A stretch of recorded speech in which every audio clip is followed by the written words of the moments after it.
नमस्कार।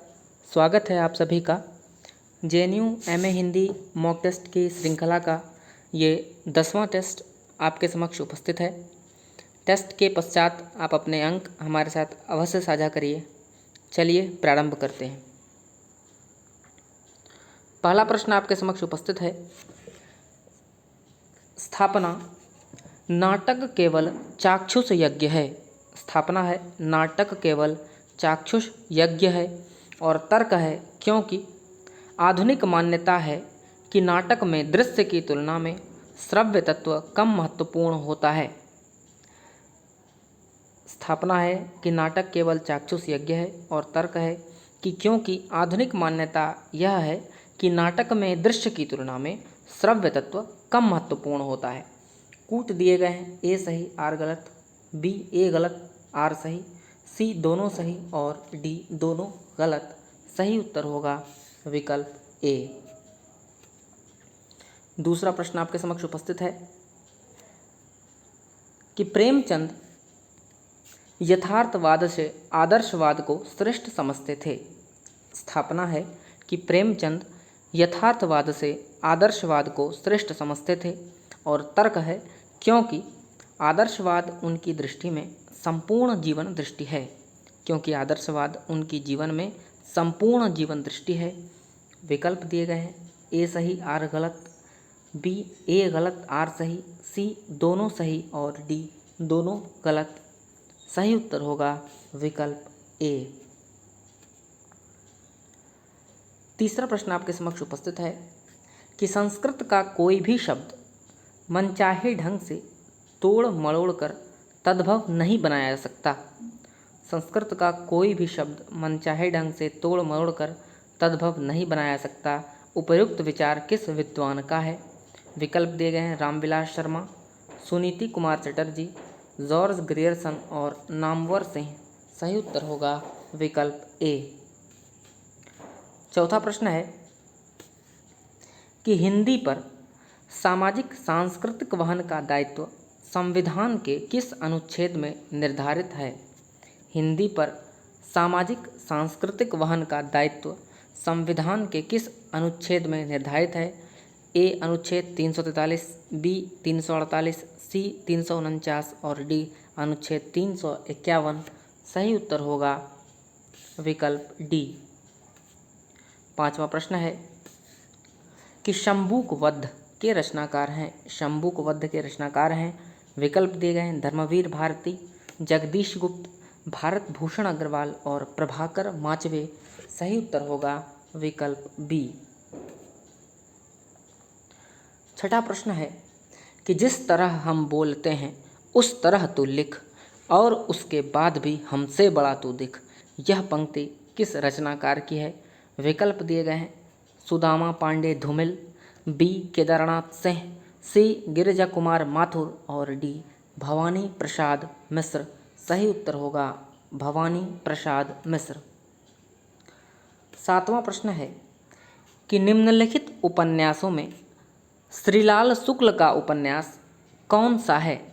निम्नलिखित उपन्यासों में कौन सा उपन्यास श्रीलाल शुक्ल का है? विकल्प दिए गए, एक चिथड़ा सुख, बी तीसरा आदमी, सी उखड़े हुए लोग और डी सीमाएं टूटती हैं। सही उत्तर होगा विकल्प डी। आठवां प्रश्न है कि मिलजुल मन उपन्यास की लेखिका हैं। मिलजुल मन। विकल्प दिए गए हैं, कृष्णा सोबती, मन्नू जी, मृदुला गर्ग और उषा प्रेमवदा। सही उत्तर होगा मृदुला गर्ग।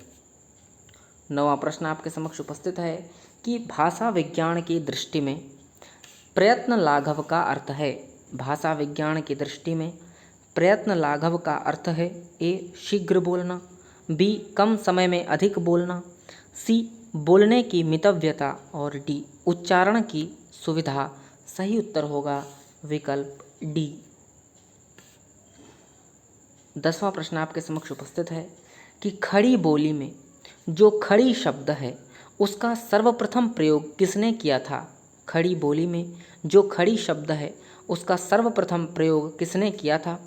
विकल्प दिए गए हैं, सदल मिश्र, भोलानाथ तिवारी, लल्लू लाल और हरदेव बाहरी। सही उत्तर होगा विकल्प सी। 11वां प्रश्न है कि रासो ग्रंथ किस भाषा में लिखे गए थे। रासो ग्रंथ किस भाषा में लिखे गए थे। विकल्प दिए गए हैं खड़ी बोली, ब्रज भाषा, अवधी और डिंगल पिंगल। सही उत्तर होगा विकल्प डी। 12वां प्रश्न है कि निम्नलिखित विकल्पों में से जो संत काव्य की विशेषता नहीं है छांटिए। संत काव्य की विशेषता नहीं है। विकल्प दिए गए हैं ए बाह्य आडंबरों का वर्णन, बी गुरु का महत्व प्रतिपादन, सी सगुण ईश्वर की उपासना और डी जाति पाति का विरोध। सही उत्तर होगा विकल्प सी। 13वां प्रश्न है कि निम्नलिखित में से किस विकल्प में स्थायी भाव दिए गए हैं। निम्नलिखित में से किस विकल्प में स्थायी भाव दिए गए हैं। विकल्प दिया गया है ए निर्वेद आलस्य ग्लानि चिंता, बी रति शोक उत्साह भय, सी उत्प्रेक्षा प्रदीप सोरठा और इंद्र वज्रा और डी श्रृंगार वीर अद्भुत और शांत। सही उत्तर होगा विकल्प बी। 14वां प्रश्न है कि निम्नलिखित में से किसे हिंदी की शैली नहीं मानेंगे। निम्नलिखित में से किसे हिंदी की शैली नहीं मानेंगे। विकल्प दिया गया है ए संस्कृतनिष्ठ हिंदी, बी हिंदुस्तानी, सी दक्षिणी और डी मसनवी। सही उत्तर होगा विकल्प डी। 15वां प्रश्न आपके समक्ष उपस्थित है कि स्थापना है कि जिस प्रकार आत्मा की मुक्तावस्था ज्ञान दशा है, उसी प्रकार हृदय की मुक्तावस्था रस दशा कहलाती है। जिस प्रकार आत्मा की मुक्तावस्था ज्ञान दशा कहलाती है, उसी प्रकार हृदय की मुक्तावस्था रस दशा कहलाती है। और तर्क है क्योंकि कविता में कवि हृदय लोक सामान्य की भूमि पर पहुंच जाता है। क्योंकि कविता में कवि का हृदय लोक सामान्य की भूमि पर पहुंच जाता है। विकल्प दिए गए हैं ए सही आर गलत, बी ए गलत आर सही, सी दोनों सही और डी दोनों गलत। सही उत्तर होगा जी हाँ विकल्प सी। 16वां प्रश्न है कि नानक दर्शन का सार तत्व है। नानक दर्शन का सार तत्व है। विकल्प दिए गए हैं आसादीवार, रहीरास, सोहिला और डी जपूजी। सही उत्तर होगा विकल्प डी। 17वां प्रश्न आपके समक्ष उपस्थित है कि तूफानों के बीच किस विधा की रचना है। विकल्प दिए गए हैं ए रिपोर्टाज, बी संस्मरण, सी आत्मकथा और डी यात्रा वृत्तांत। सही उत्तर होगा ए रिपोर्टाज। 18वां प्रश्न है कि अप्रवासी की यात्राएं नामक कृति के रचनाकार हैं। अप्रवासी की यात्राएं नामक कृति के रचनाकार हैं। विकल्प दिए गए हैं डॉक्टर नगेंद्र, बी अभिमन्यु अनंत, सी डॉक्टर धर्मवीर और डी कन्हैयालाल नंदन। सही उत्तर होगा डॉक्टर नगेंद्र। 19वां प्रश्न आपके समक्ष उपस्थित है। स्थापना है कि कहानी छोटे मुंह बड़ी बात करती है। स्थापना है कहानी छोटे मुंह बड़ी बात करती है। और तर्क है क्योंकि कहानी लघु जीवन खंड के माध्यम से एक संपूर्ण जीवन बोध या सत्य को प्रकाशित करती है। तर्क है क्योंकि कहानी लघु जीवन खंड के माध्यम से एक संपूर्ण जीवन बोध या सत्य को प्रकाशित करती है। कोड दिए गए हैं ए सही आर गलत, बी ए गलत आर सही, सी दोनों सही और डी दोनों गलत। सही उत्तर होगा ए और आर दोनों सही। 20वां और अंतिम प्रश्न सूफी कवियों का सबसे प्रिय अलंकार है। सूफी कवियों का सबसे प्रिय अलंकार है ए वक्रोक्ति, बी समासोक्ति, सी अनुप्रास और डी श्लेष। इस प्रश्न का उत्तर और अपने प्राप्तांक हमारे साथ अवश्य साझा करिए। आज के लिए इतना ही। धन्यवाद।